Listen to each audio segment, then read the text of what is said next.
La caída de Troya. Una de las historias más misteriosas jamás contada.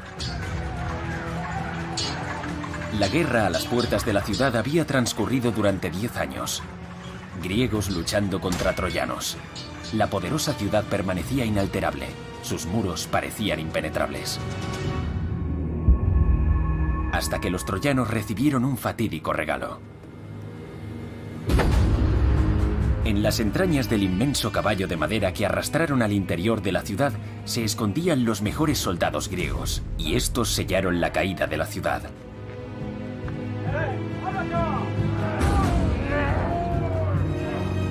La idea del caballo fue fascinante, pero debemos preguntarnos, ¿por qué un caballo? ¿Y por qué se escondieron los griegos en una gran estatua de madera?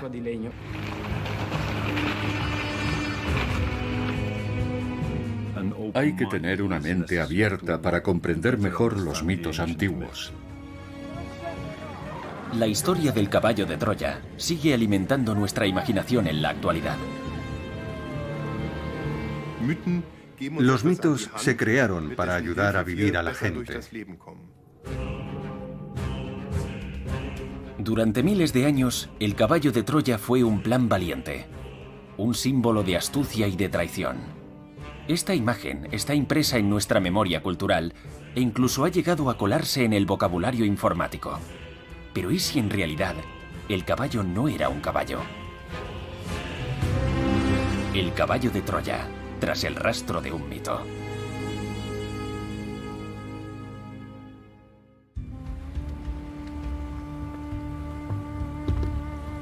Francesco Tiboni duda de la historia del caballo de Troya. Este arqueólogo italiano se ha marcado como objetivo comprobar la validez de esta milenaria tradición. La primera obra conocida en la que se menciona la leyenda del caballo de Troya es de uno de los poetas más famosos de la antigüedad, Homero. Todos conocemos la historia del caballo de Troya, pero lo que no sabemos es qué pasó en realidad. No tenemos una idea clara de cómo se produjo la destrucción de Troya, ni de lo que sucedió exactamente aquella noche. Porque Homero no describe claramente esa noche, solo nos cuenta lo que pasó después.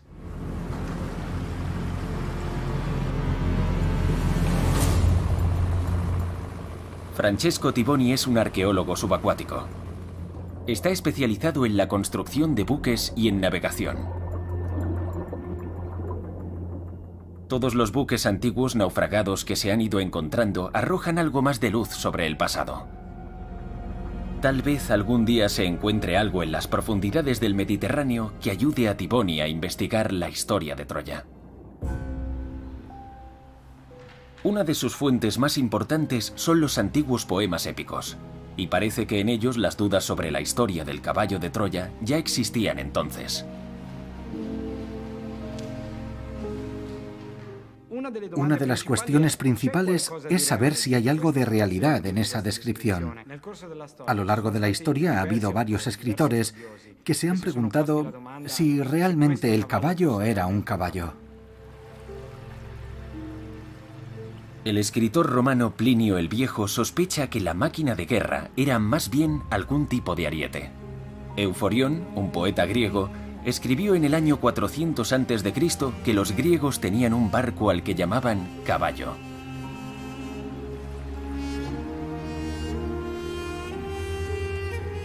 ¿Qué hay detrás de las tradiciones? ¿Existió realmente el caballo de Troya?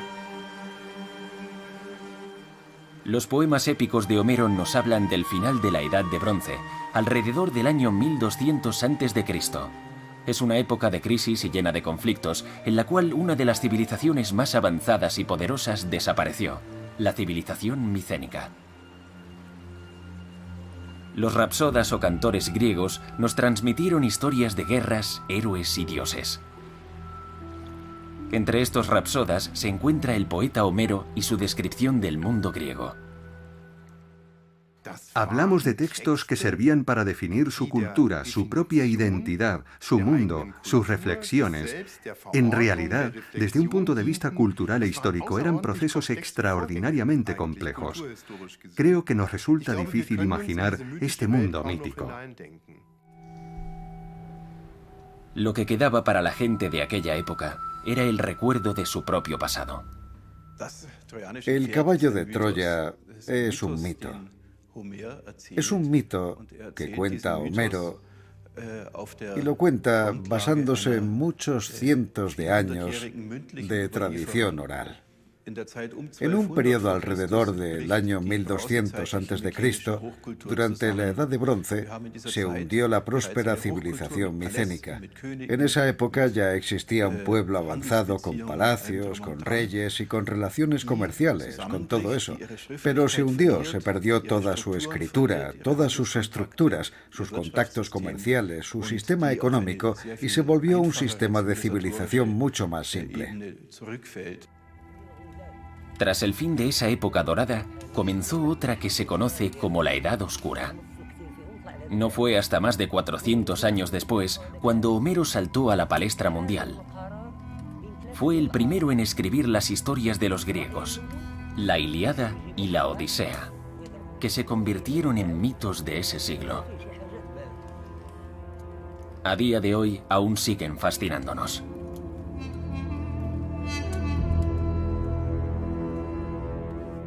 En el curso de la tradición oral entran en juego elementos de la realidad y de la vida de cada persona.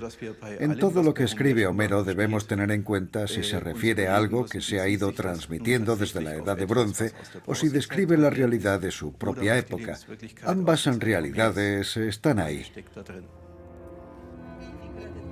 La obra de Homero sienta las bases de las obras literarias europeas.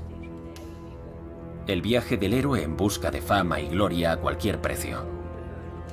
La épica heroica en su forma original. Así es como seguimos contando las historias hoy en día, y la del caballo de Troya continúa fascinándonos. Por un lado representa la astucia y la traición, pero por otro lado también muestra lo fácil que es engañar a la gente. El caballo es un objeto de fantasía, igual que la bolsa de cuero de Eolo, donde guarda los vientos. Son objetos de fantasía. Es un caballo milagroso.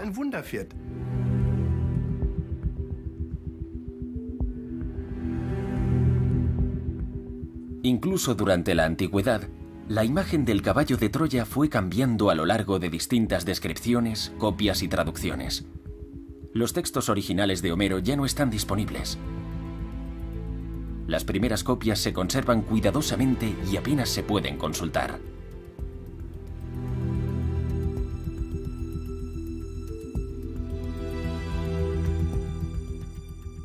La copia más antigua de la Ilíada se encuentra en Londres. Data del siglo I después de Cristo y está escrita en griego.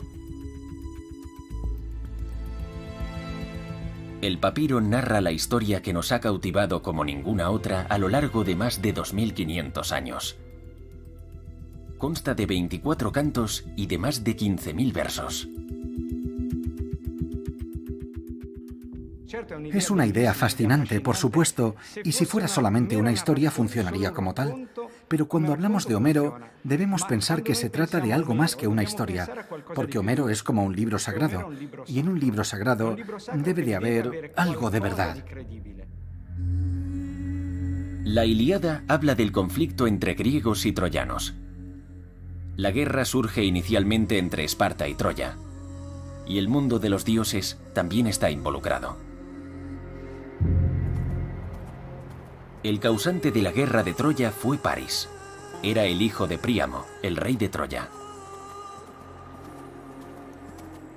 Cuando los troyanos visitaron Esparta, París conoció a la bella Helena.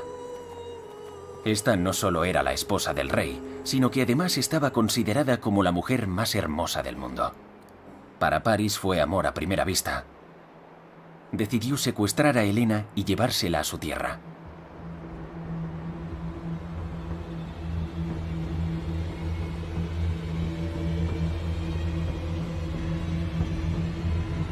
Los troyanos se negaron a devolver a Helena y los griegos decidieron tomar las armas.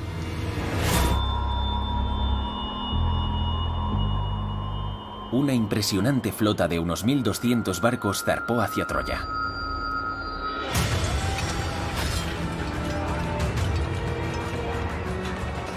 Para los griegos no fue fácil obtener la victoria. La guerra se extendió a lo largo de 10 años, pero los muros de Troya permanecían firmes.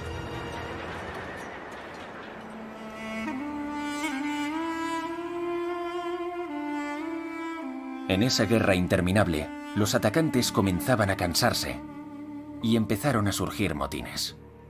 Algunos de aquellos exhaustos soldados no querían seguir luchando. Solo deseaban volver a casa.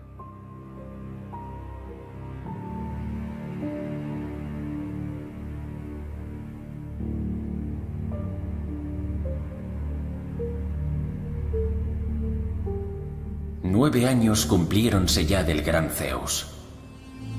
Los maderos de las naos se han podrido y las cuerdas están ya deshechas. Nuestros hijos y nuestras esposas, allá en los hogares, nos aguardan sentados y aún no conseguimos dar cima a la empresa por la cual aquí hemos venido.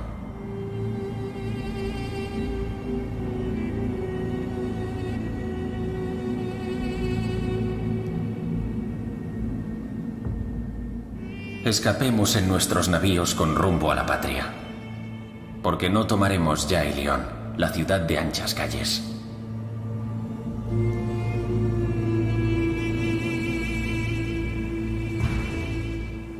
A pesar de los motines y de las tremendas pérdidas entre el bando griego, Ulises logra reunir a sus hombres. El rey de Ítaca no quiere abandonar. Sin embargo, el final de la guerra se sella tal y como lo describe Homero, con una astuta argucia. Los griegos fingen dar la guerra por terminada y zarpan en sus barcos. Dejan a los troyanos un supuesto regalo, un inmenso caballo de madera, una ofrenda para la diosa Atenea. Pero en las entrañas del caballo estaba Ulises y los mejores guerreros griegos. Sin sospechar nada, los troyanos lo llevan al interior de la ciudad.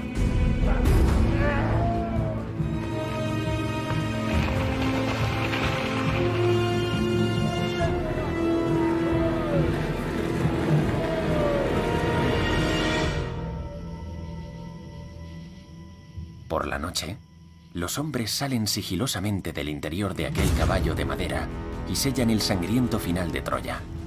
Así es como lo cuenta Homero.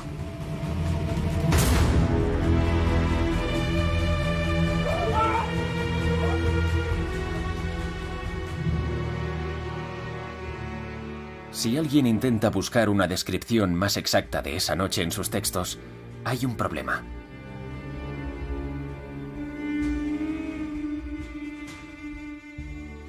En la Ilíada, Homero solo narra hasta la víspera de la victoria, y en la Odisea, la historia continúa el día después de la victoria. Por lo tanto, no describe el día de la destrucción de Troya.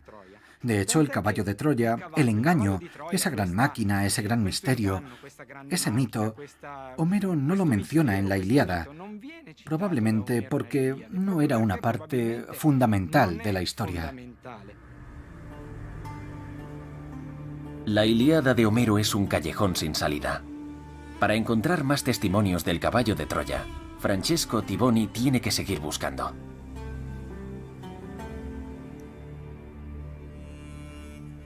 El arqueólogo subacuático encuentra lo que busca en el segundo trabajo de Homero, la Odisea.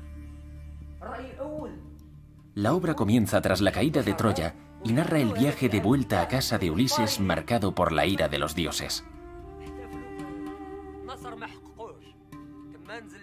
Homero nos cuenta cómo Ulises, tras deambular 10 años, encalla en un reino distante. Al principio nadie lo reconoce y lo invitan a la corte. Allí le pide al rapsoda que cante sobre el destino de Troya y de Ulises, es decir, sobre su propio destino.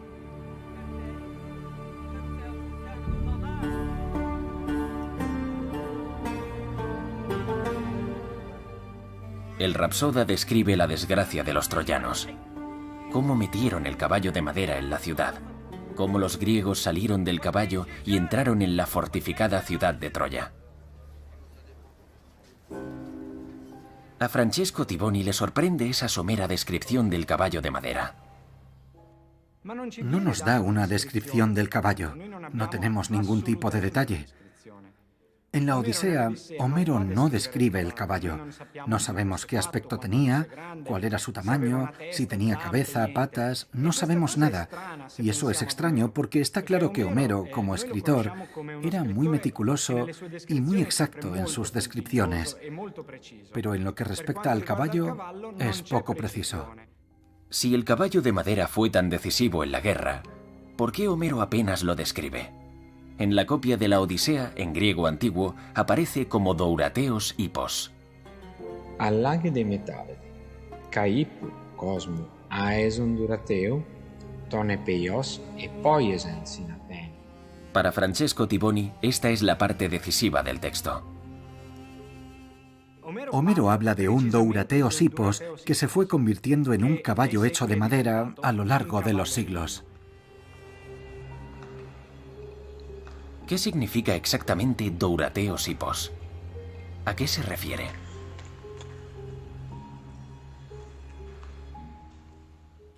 Los antiguos documentos muestran que Dourateos no significa hecho de madera, sino de tablas. Para Homero, durata no es madera en general, sino la palabra que utiliza para describir las tablas de las embarcaciones en muchas partes de la Ilíada y de la Odisea. Un caballo hecho con los tablones de un barco. Homero lo expresa así en el pasaje de la Odisea en el que habla del ardid del caballo de madera en más detalle. En la ciudad griega de Patras, Tomás Jondros, profesor de ingeniería, ha calculado cómo pudieron los griegos construir ese caballo. Para él, es una máquina de guerra.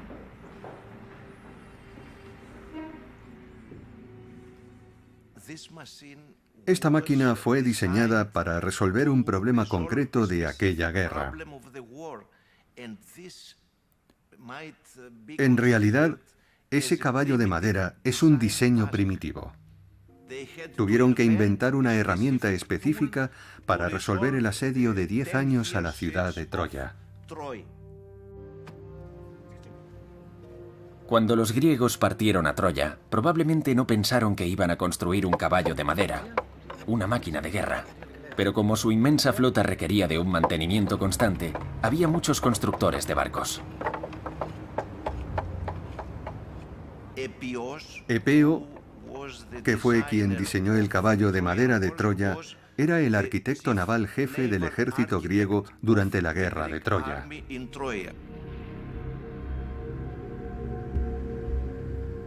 Jondros cree que el material para construir el caballo se obtuvo de los barcos de los muchos soldados que murieron durante la batalla o a causa de alguna enfermedad a lo largo de esos años. Algunos navíos quedaron abandonados, pudriéndose en la playa. Como tenían lista la parte principal de la construcción, que procedía de la parte central del barco, entonces también tenían disponibles los mástiles y podrían haber colocado todo eso sobre 4 mástiles y asegurarlo después sobre un carro, sobre un chasis. El investigador calcula que pesaría unas 5 toneladas, con una altura de aproximadamente 9 metros y una longitud de unos 11 metros. Tuvieron que tirar de él con 28 caballos para subirlo colina arriba. Y esos 28 caballos bastarían para transportar esas 5 toneladas hasta la cima de la colina y al interior de la fortaleza. Según las historias de Homero, metieron el caballo dentro de las murallas de Troya. Y Tomás Jondros cree que lo hicieron por una puerta en concreto. En Troya la llamaban la Puerta Oscura. Creemos que el caballo entró por allí, aunque no estamos seguros, porque en su obra, Homero menciona otra puerta que se encuentra en la parte de la colina que da al acantilado. Pero parece imposible que pudieran introducirlo a través de esa puerta que describe Homero. nosotros hemos encontrado otra puerta que es lo suficientemente grande como para que pudiera pasar toda la construcción. De posibles teorías a la realidad. Vamos a la zona de la excavación de Troya. Se encuentra en el noroeste de Turquía. La legendaria ciudad estaba situada sobre una colina. Rustem Aslan es el director de la excavación desde el año 2013.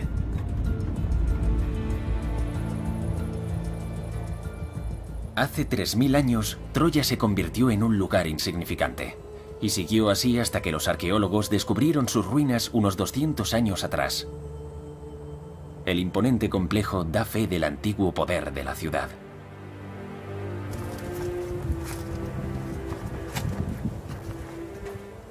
Está claro que Troya era un enclave de especial importancia, y una muestra de ello son los numerosos muros defensivos que hay alrededor de toda la ciudad, y que básicamente se atribuyen a la Edad de Bronce tardía.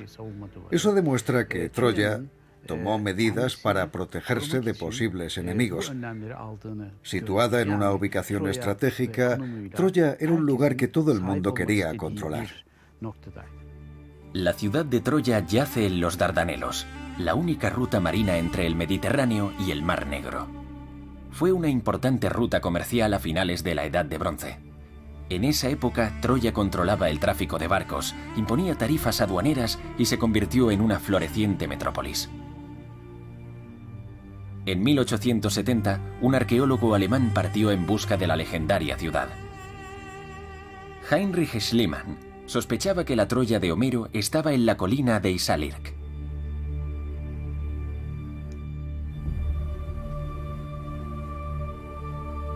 Comenzó a excavar e hizo un hallazgo.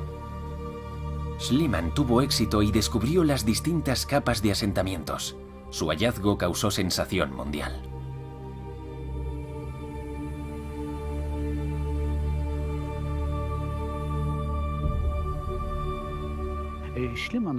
Con su trabajo, Heinrich Schliemann pretendía señalar la importancia arqueológica que tenía esta zona. El arqueólogo quería demostrar al mundo que las escenas que Homero narró en la Ilíada, en realidad, se basaban en hechos históricos. Se encontraron los restos de Troya. ¿Pero qué provocó la caída de la ciudad?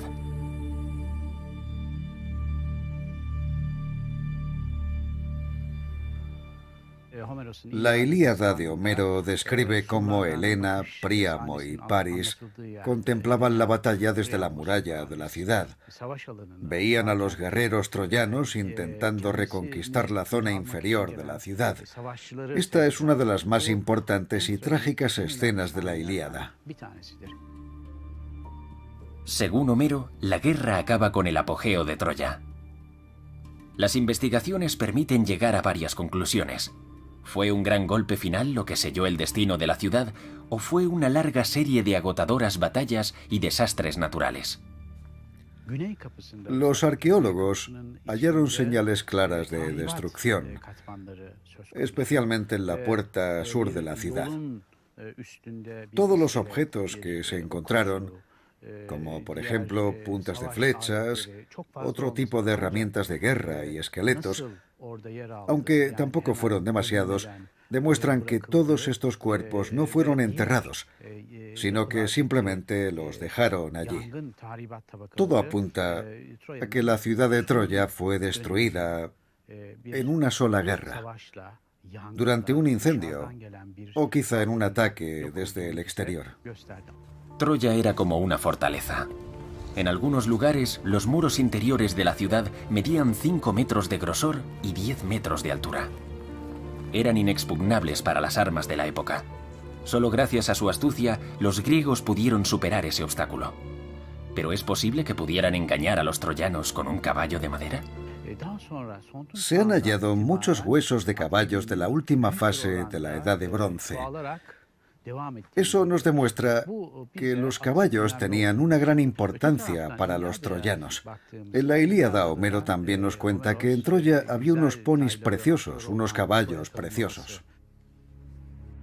Las ruinas de la ciudad no nos dan una respuesta al acertijo del caballo de Troya. Al igual que Homero, que no nos proporciona una descripción detallada del caballo ni en la Ilíada ni en la Odisea, los hallazgos arqueológicos de Troya dejan muchas preguntas sin responder.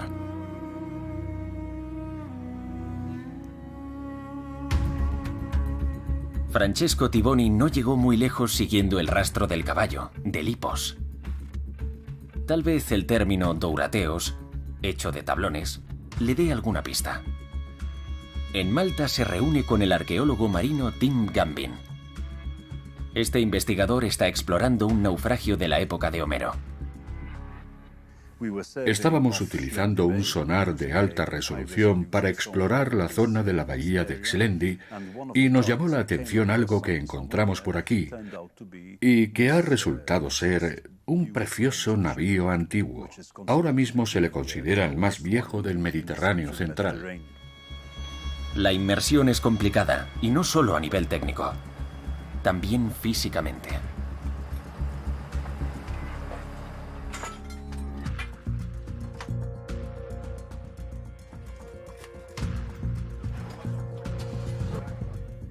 Es todo un desafío.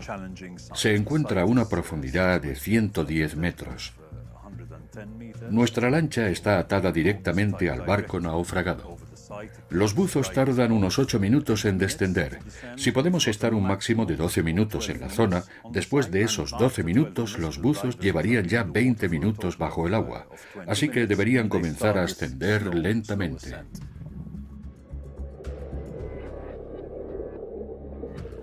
Están muy poco tiempo en el barco y luego deben calcular 5 horas adicionales para el ascenso. Pero el esfuerzo merece la pena para Gambin y su equipo. Lo primero en lo que nos fijamos para saber si está bien conservado es en ese material gris. Y es una buena señal para nosotros, porque eso indica que los restos de madera del barco seguirán ahí. El navío naufragado promete ser un tesoro para los arqueólogos. Es un barco fenicio. Los fenicios eran comerciantes y antaño dominaron el Mediterráneo. Sus bases de comercio se extendían desde el Mediterráneo oriental hasta el Atlántico. Sabemos muy poco sobre la construcción de barcos fenicios. Así que uno de nuestros principales objetivos es localizar, descubrir y poder estudiar los restos de madera de este antiguo barco fenicio.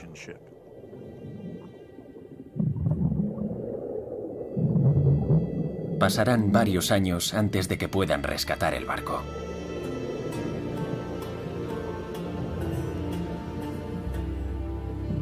Los arqueólogos suben meticulosamente parte del cargamento, incluyendo ánforas antiguas, que permitirán a los científicos echar un vistazo al pasado.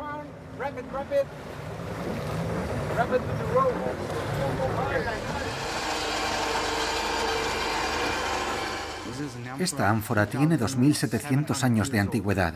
Es del siglo VII a.C., la época de Homero. Es posible que, al salir del puerto de Xlendi, el barco hiciera una parada en el cabo, para luego cambiar de dirección y seguir su viaje. Algo que, según Homero, o mejor dicho, según lo que cuenta Homero sobre la navegación en esa época, solía hacerse bastante a menudo. Yo creo que debemos acercarnos a los mitos antiguos con la mente abierta. Eso es importante, porque podemos leer la obra de Homero y considerar que lo que nos cuenta es una ficción. Pero si nos paramos a analizarlo en profundidad, podemos vincular esas descripciones con la realidad.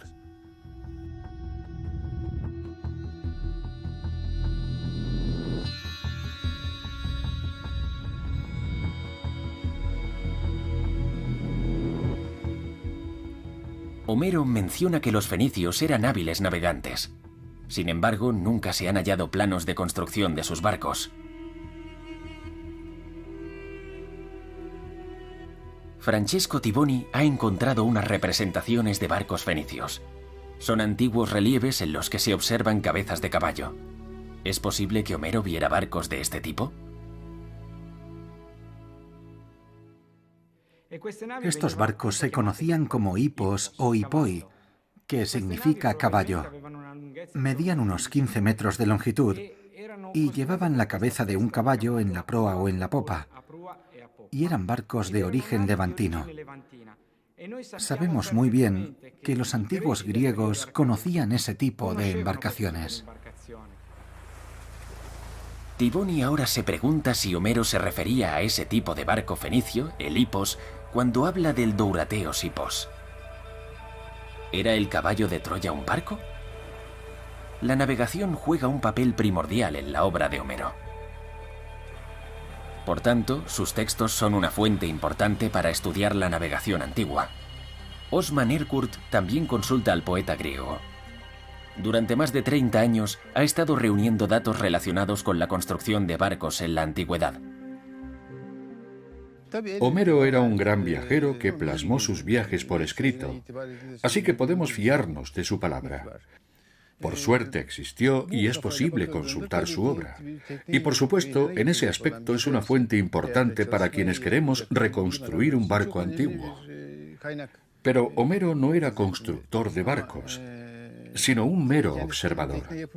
En sus viajes vio cómo construían los barcos y cómo los lanzaban al agua, cómo los botaban.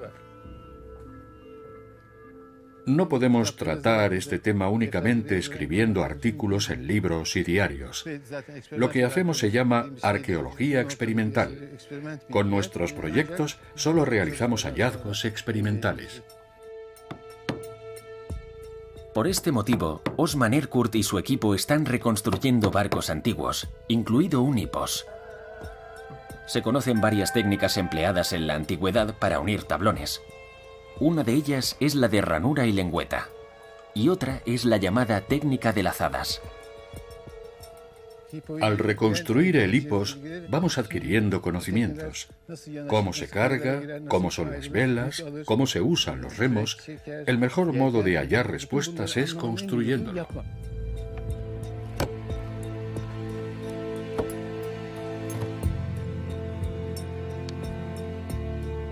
Según Homero, la lazada de los tablones era una técnica de construcción de barcos griega. Los tablones estaban firmemente unidos unos a otros mediante cuerdas, y cuando se botaba el barco, automáticamente se unían. La embarcación se ajustaba y se volvía estable. El poeta también nos habla de la inmensa flota griega. En su catálogo de barcos de la Ilíada, enumera meticulosamente los barcos que zarparon hacia Troya. Francesco Tiboni está convencido de que Homero no se refería a un caballo, sino a un barco. La idea del caballo y del barco estaba muy extendida en la antigüedad. Es decir, el paralelismo entre caballo y barco. Es más, incluso hay textos en los que los barcos se describen como caballos. En la antigüedad era habitual llamar caballos a los barcos. La primera prueba de esto la encontramos en el cuarto canto de Homero. Ahí las embarcaciones reciben el nombre de halos hipoi, es decir, caballos del mar, y también se refleja así en toda la literatura hasta finales de la Edad Antigua. Los barcos griegos representados como caballos del mar. Una imagen muy mitológica. De hecho, Poseidón es el dios del mar, pero también es el dios de los caballos, y recorre el mar con un grupo de caballos. No lo hace en un barco, como cabría esperar.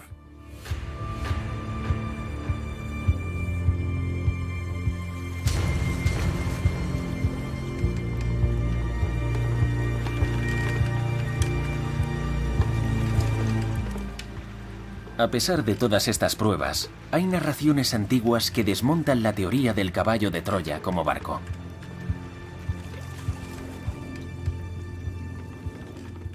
La representación del caballo de Troya, ya desde la época de Homero, o probablemente desde algo después, es la de un auténtico caballo.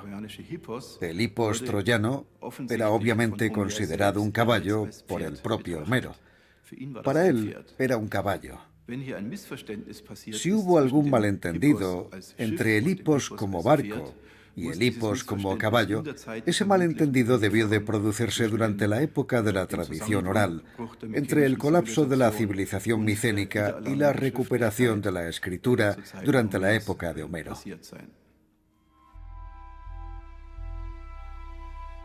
Por ejemplo, desde principios del siglo VII, tenemos el Pitos de Miconos, un pitos con relieves, con una decoración muy rica, y en él se puede ver el caballo de Troya.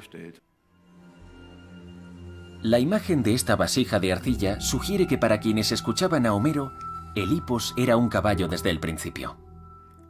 Por supuesto, no se puede ignorar que la idea del caballo como animal ya estaba presente en la iconografía antigua del siglo VII.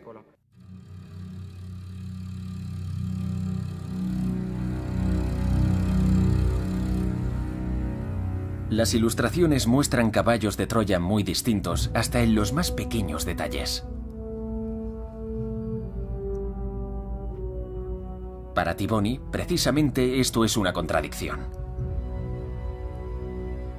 Ni siquiera hay dos descripciones iguales.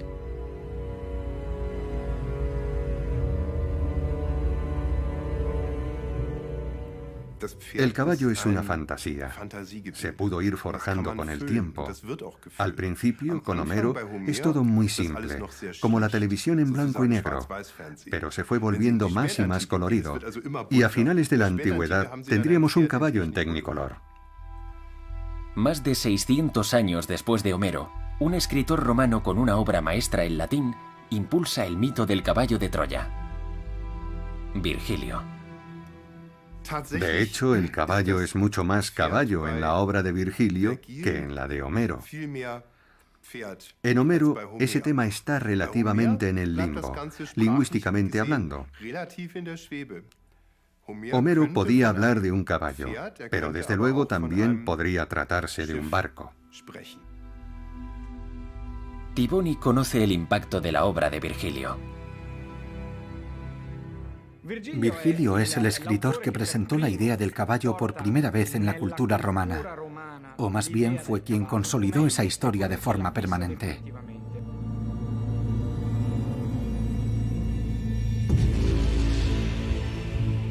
En la obra de Virgilio, la Eneida, la historia del caballo de Troya se adorna un poco más. En ella describe cómo el vidente Laocoonte advierte a los troyanos del engaño de los griegos y del caballo de madera.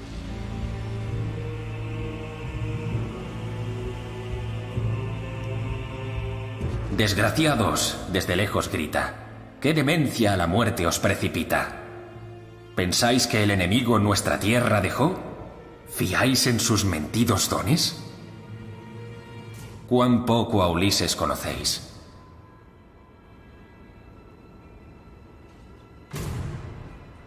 O encierra esta fábrica aquivos campeones, o artificiosa máquina de guerra es. Nuestra situación y habitaciones por cima intentan registrar del muro para luego caer sobre seguro. En ello hay engaño, oh Teucros, confianza negada a ese caballo. Virgilio es un poeta muy culto. Persigue el ideal del poeta doctus, el poeta culto. No solo estudió a Homero, sino que también conocía la literatura secundaria. Había todo tipo de interpretaciones. Podía ser una máquina de guerra, una máquina de asedio, un ariete. Se habían postulado todo tipo de teorías. Virgilio sabía el recelo que había causado y lo reflejó en su obra.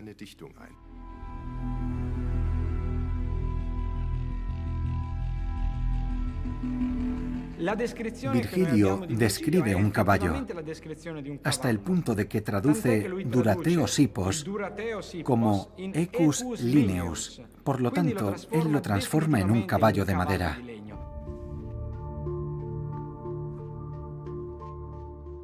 ¿Por qué introdujeron los troyanos el caballo de los griegos en las entrañas de su fortaleza después de 10 años de cruentas batallas? Tal vez uno de los mayores naufragios hallados en el siglo XX pueda arrojar algo de luz.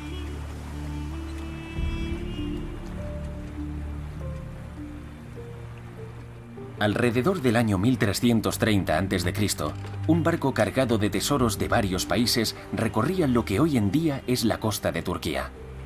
El barco mercante se hundió, supuestamente, durante una tormenta en el cabo Uluburun.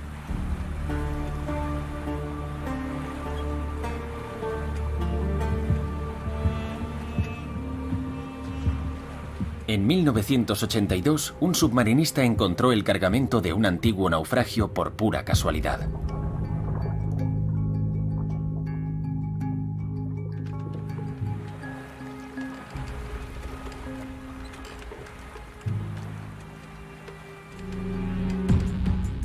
Los arqueólogos llegaron 2 años después. Durante las numerosas inmersiones, descubrieron que la embarcación naufragada no podía tratarse de un sencillo barco mercante. El cargamento indicaba que debía estar en una misión especial. Los científicos han pasado más de 10 años buceando hasta el buque. Harun Osdas es uno de los arqueólogos subacuáticos líderes de la expedición. Se podría decir que el hallazgo de este naufragio es uno de los mayores descubrimientos del último siglo, porque el pecio de Uluburun nos ha permitido saber algo más sobre la construcción de barcos durante la Edad de Bronce. Desde 1984, en el naufragio de Uluburun, también ha trabajado el arqueólogo experimental Osman Erkurt. El pecio de Uluburun lo tiene todo. Ahí están las velas más antiguas que se han encontrado hasta la fecha, la quilla más antigua o el timón más antiguo. Todo lo que podríamos desear está en Uluburun.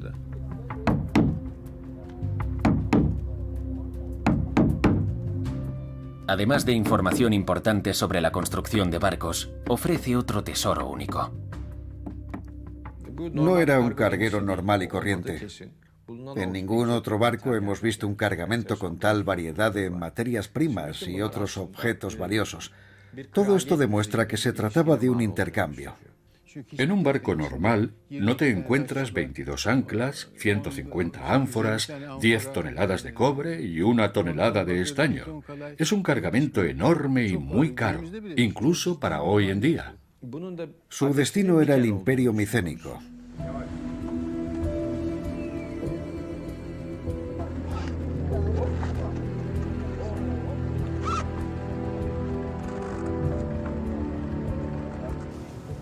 En el pecio de Uluburun, los arqueólogos encontraron sellos y objetos personales que pertenecían a 2 oficiales de alto rango, pasajeros poco habituales en un simple barco mercante. Por tanto, para los investigadores, esta es una prueba de las relaciones diplomáticas a finales de la Edad de Bronce. Es posible que la práctica de regalar objetos preciosos entre reinos fuera habitual en esa época.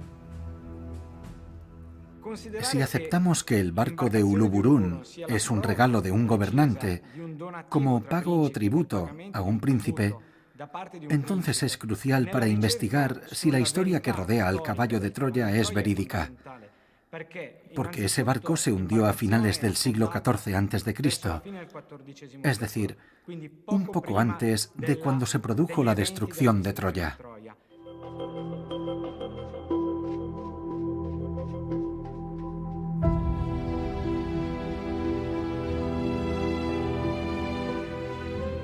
En la época de Homero, eran principalmente los fenicios quienes se aventuraban a ir más lejos con sus barcos. Tenían un conocimiento náutico increíble. La tecnología que empleaban para construir sus barcos les permitió dominar el Mediterráneo, o al menos jugar un papel comercial decisivo en la zona.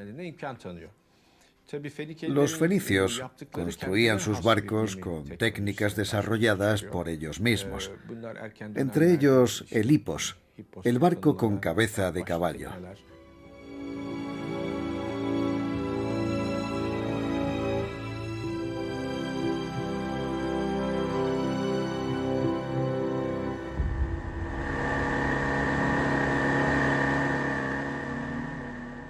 Según la narración de Homero, el caballo de Troya era un regalo de los griegos a los troyanos.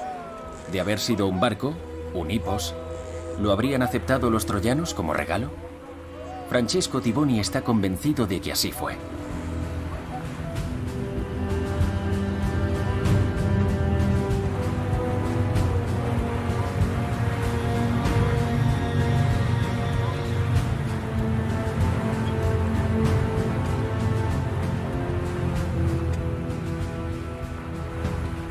Como prueba de su teoría, nos remite a las llamadas bandas de bronce de Balawat.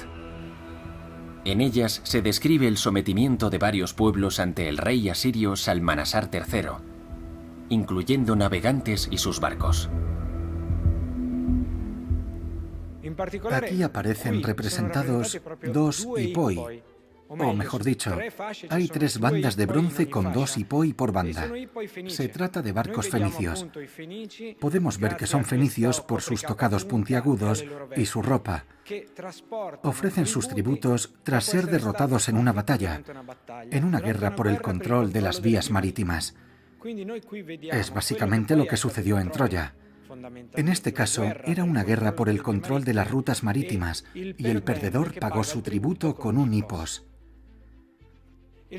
El hecho de que el hipos se encuentre en esta puerta y que fuera algo que los perdedores pagaban como tributo al final de la guerra es un dato muy importante para mi investigación. Sabemos que estos barcos, cargados con lapislázuli, oro, plata, metales preciosos y marfil, a menudo procedían de territorio fenicio.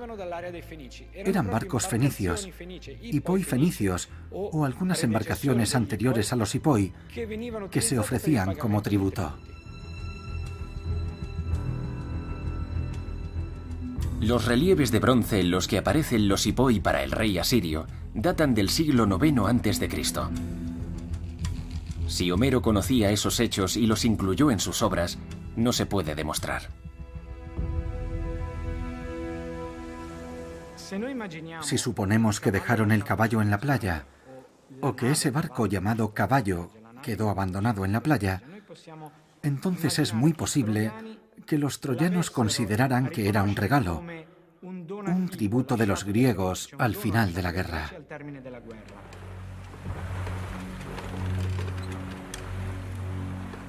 Pero si el supuesto tributo era la carga, ¿por qué metieron los troyanos el barco entero dentro de la ciudad?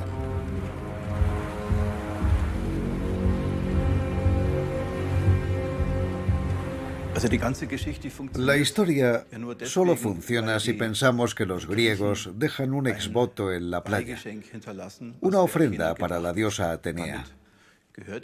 Y eso significa que pertenece a la diosa Atenea y que tenían que llevarlo al santuario de Atenea, que se encontraba en el interior de la ciudad. Según Francesco Tiboni, en la época de Homero, los griegos asumirían que si dejaban un barco abandonado en la playa, se consideraría como una especie de regalo tras su retirada. Así que los troyanos aceptaron ese tributo como una forma de sumisión e introdujeron el hipos en la ciudad, dando por finalizada la cruenta guerra de Troya.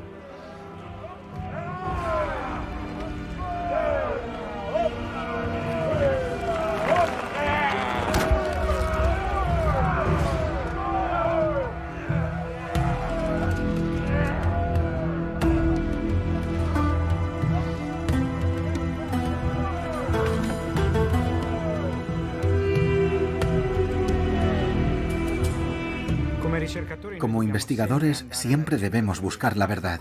Eso es lo que nos impulsa. No debemos tener miedo de desmontar mitos ni de hacer interpretaciones difíciles. He intentado buscar constantemente la verdad, un poco como Ulises, comenzando un viaje sin saber qué ruta iba a seguir.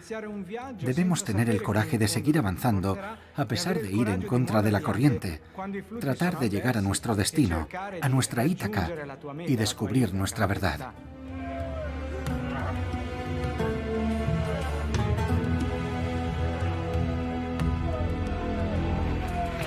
La leyenda de la guerra de Troya se transmitió oralmente durante muchos siglos, hasta que Homero la inmortalizó en sus obras.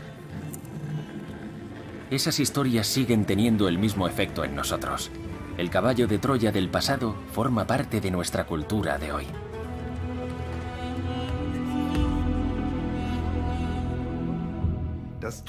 Durante 2000 años se ha considerado que el caballo de Troya era un caballo. Según la literatura era un caballo y no un barco. Y eso significa que esa historia despertaba algo en la imaginación de la gente para creer que lo que introducían en la ciudad era un caballo de madera.